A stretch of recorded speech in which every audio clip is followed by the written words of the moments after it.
Welcome to my channel Rekha Sharma all about SST. Hello everyone. As you know कि हमारा first video में मैं start कर चुकी हूँ ज्योग्राफी का फर्स्ट चैप्टर रिसोर्सेज, जिसमें रिसोर्सेज क्या होते हैं और रिसोर्सेज की utility and value, types of resources मैं डिस्क्राइब कर चुकी हूँ। आज का हमारा टॉपिक है human made resources and human resources. तो यहाँ देख लेते हैं।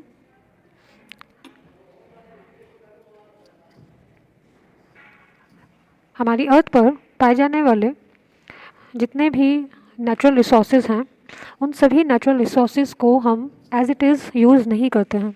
कहीं ना कहीं उन रॉ मटेरियल से हम यूज़फुल प्रोडक्ट्स बनाते हैं और वही यूज़फुल प्रोडक्ट्स हमारे ह्यूमन मेड रिसोर्सेज कहलाते हैं।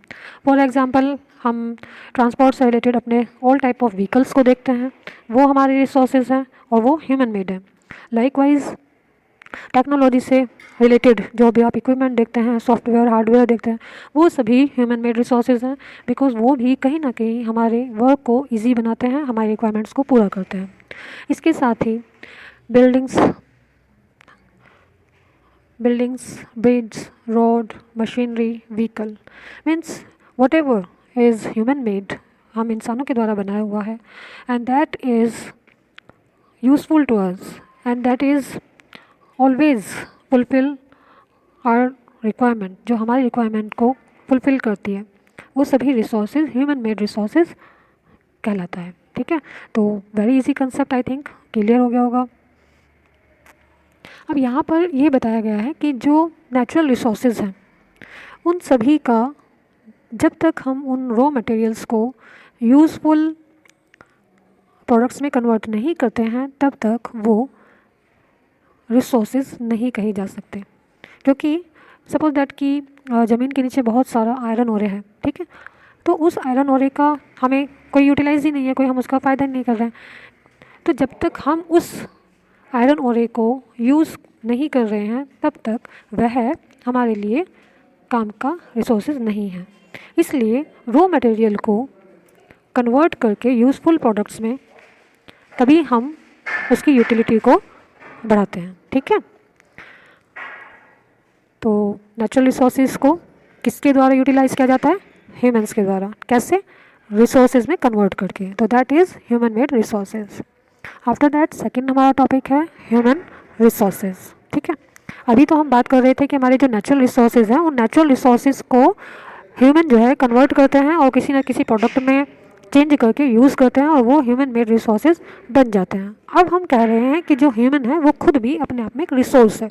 कैसे?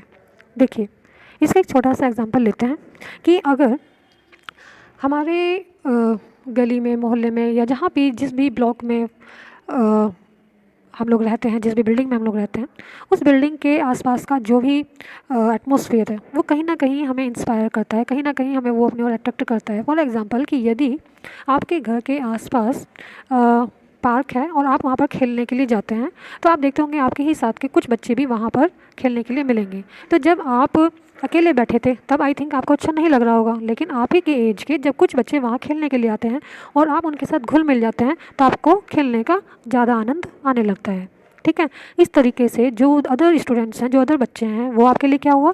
आपको खुशी देने वाला एक साधन बन गया। ठीक है, लाइकवाइज जब भी आपके घर में कोई नई चीज़ आती है, सपोज दैट कि डैडी ने कार ली, ठीक है, तो आप अपने 10 फ्रेंड्स को बताएंगे, आप अपने 5 फ्रेंड्स को बताएंगे कि देखो मेरे पापा ने मेरी कार लेकर आए हैं। तो हम क्या करते हैं? हम अपनी खुशी को शेयर करते हैं, है ना। तो हमें अपनी खुशी, हमें अपना दुख शेयर करने के लिए किसकी ज़रूरत पड़ती है? अपनी ही जैसी लिविंग बीइंग की।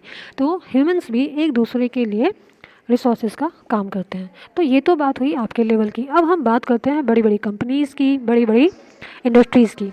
आप देखिए कि जब भी कोई बड़ी इंडस्ट्री है या जब भी कोई बड़ी कंपनी है, तो वहाँ पर जो नेचुरल रिसोर्सेज हैं, उन नेचुरल रिसोर्सेज को यूज़फुल प्रोडक्ट में कन्वर्ट कौन कर रहा है?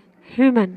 तो किसी भी कंट्री का जो ह्यूमन रिसोर्स है, यानी जो ह्यूमन है, वो एज ए रिसोर्स काम कर रहा है, क्योंकि वही उस कंट्री को कंट्री की इकोनॉमिक जो डेवलपमेंट है, इकोनॉमिक डेवलपमेंट को ऊपर तक ले जा सकता है। तो इस तरीके से जो पीपल हैं वो किसी भी कंट्री का ह्यूमन रिसोर्स है। अब इसके लिए देखिए एक छोटा सा एग्जांपल मैं आपको दे देती हूँ। हमारे इंडिया में खेती होती है ना, हाँ, एग्रीकल्चर वाला कंट्री हमारा कहा जाता है। यदि हमारे यहाँ पर इतनी अच्छी लैंड है लेकिन उस लैंड को कल्टीवेट ना किया जाए तो उसका क्या कोई बेनिफिट है? नहीं ना। लाइक वाइज जापान में जो वहाँ के जो लोग हैं वहाँ पर स्किल्ड पॉपुलेशन पाई जाती है, मीन्स वहाँ के जो लोग हैं वो कहीं ना कहीं टेक्निक से जुड़े हुए हैं। तो आप देख सकते हैं किसी भी कंट्री के इकोनॉमिक डेवलपमेंट का जो बेस है वो क्या है?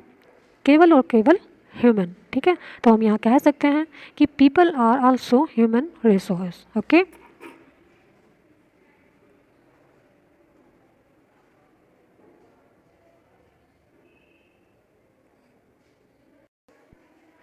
तो इस तरह से आपने देखा कि हमारे किसी भी कंट्री में 3 टाइप के रिसोर्सेज होते हैं, natural resources, human made resources and human resources. After that हमारा नेक्स्ट टॉपिक है कंजर्विंग रिसोर्सेज, मीन्स रिसोर्सेज को कंजर्व करना, सुरक्षित करना।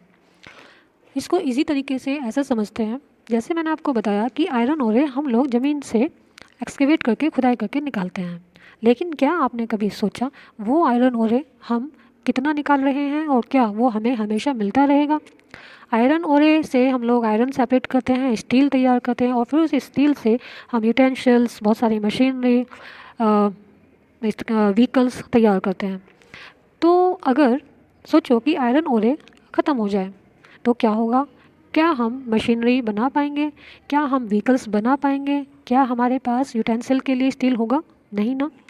इसीलिए कहा जाता है कि जो भी रिसोर्सेज हमें इस अर्थ से मिल रहे हैं, चाहे वो विंड हो, सोलर एनर्जी हो, वाटर हो या फिर अदर मिनरल्स हो, किसी भी टाइप का जो रिसोर्सेज हम लोग ऑब्टेन कर रहे हैं उनको कंजर्व करना बहुत ज़रूरी है।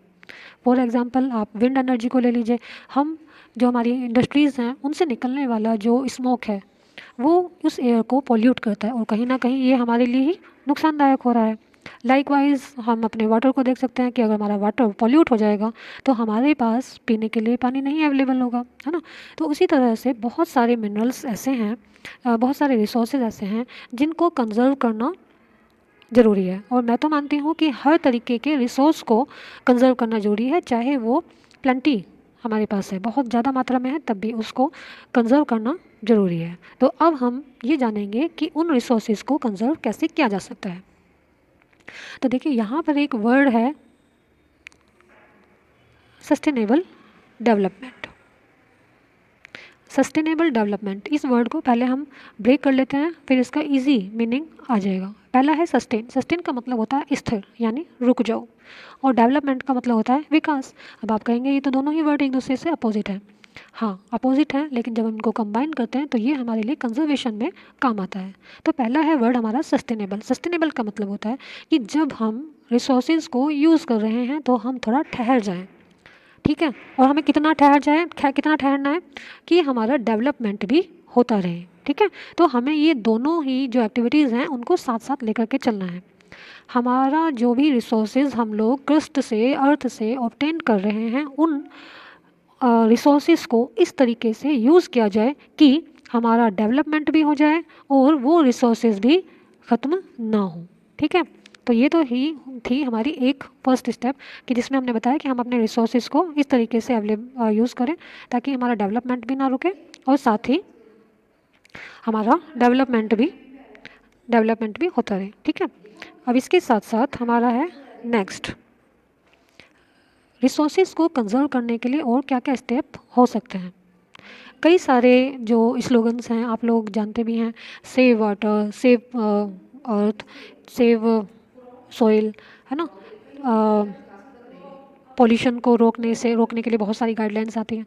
तो इन सारे रूल एंड रेगुलेशंस को जब हम कॉन्टिन्यूसली फॉलो करेंगे तो कहीं ना कहीं हमारे जो रिसोर्सेज हैं वो हम लोग रिजर्व कर सकते हैं।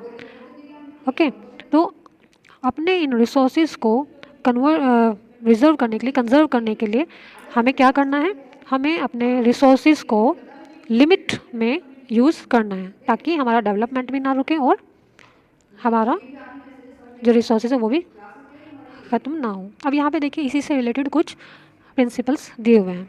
पहला है respect and care for all forms of life, यानी हमारे जीवन से जुड़े हुए जितने भी रिसोर्सेज हैं उन सभी रिसोर्सेज को हम केयरफुली यूज़ करें। Improve the quality of human life, human life की क्वालिटी इंप्रूव करने का मतलब ये है कि हम किसी भी तरह से जो भी हम अपनी ह्यूमन लाइफ में जो एक्टिविटी करते हैं उन एक्टिविटीज़ में कोई भी ऐसा वर्क ना हो जिससे नेचर को किसी भी तरह का नुकसान या लॉस होता हो। ठीक है, नेक्स्ट है conserve the earth's vitality and diversity, हमारी अर्थ पर डिफरेंट टाइप के जो फ्लोरा एंड फोना पाए जाते हैं उन सब को कंजर्व करने की जिम्मेदारी भी हमारी है।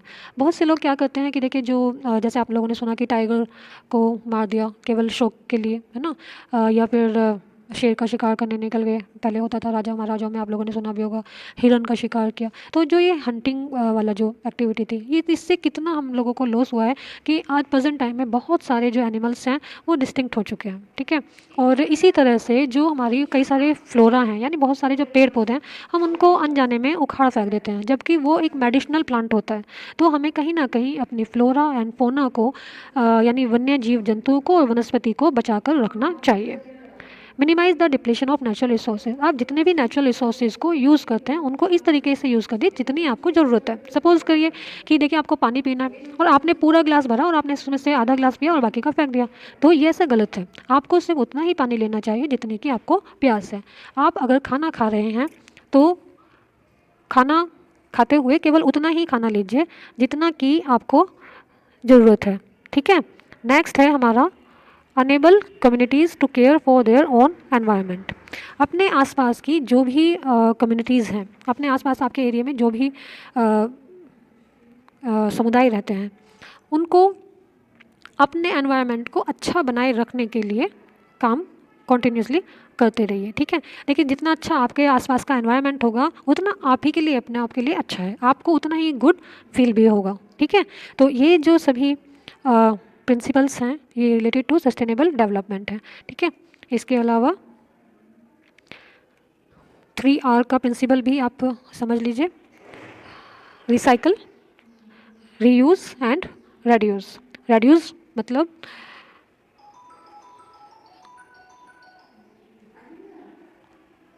देखिए पहला है रेड्यूस, रेड्यूस का मतलब है कम करिए। क्या कम आपको करना है कि जो भी आप रिसोर्सेज यूज़ कर रहे हैं उनको उतना ही यूज़ करिए जितना कि आपको ज़रूरत है। ठीक है, रेड्यूस हो गया। नेक्स्ट है आपका रिसाइकल, यदि कोई भी जो आपके प्रोडक्ट्स हैं उनको आप किसी भी नेचुरल रिसोर्स को अगर आप रिसाइकल कर सकते हैं तो उनको रिसाइकिल करके यूज़ करिए, ऐसे ही उनको ना फेंकें। जिस तरह से देखिए आपको बोला जाता है कि जो आपके वेस्ट पेपर्स होते हैं उनको हमेशा रद्दी वाले को ही दीजिए, आप उनको इधर उधर ना फेंकें क्योंकि इधर उधर फेंक करके उनका रीयूज़ नहीं हो पाता है ना। तो जो आपके यहाँ पे रद्दी लेने के लिए आते हैं उनको हमेशा वेस्ट पेपर को कलेक्ट करके रखिए और उनको दीजिए ताकि वो रिसाइकिल होकर के फिर से यूज़ किए जा सके। इसके बाद में है रीयूज़। अब ये रीयूज़ क्या है, जो प्रोडक्ट्स आप रीयूज़ की कर सकते हैं उनको रीयूज़ करिए। फॉर एग्जांपल आपने कोई ड्रेस ली, आपने पहनी, अब आपको वो छोटी हो गई, ठीक है, लेकिन वो ख़राब नहीं है, फटी नहीं है, तो आप उसको किसी नीडी पीपल को दे सकते हैं। ठीक है, तो ये है आपका 3R सिस्टम। तो आई होप स्टूडेंट्स कि ये आपको चैप्टर ईजिली समझ आ गया होगा। यदि किसी भी तरह का कोई क्वेरीज़ है तो आप मुझे कमेंट बॉक्स में कमेंट करके पूछ सकते हैं।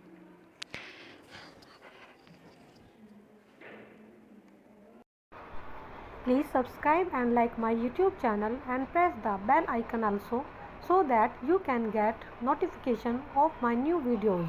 Thank you.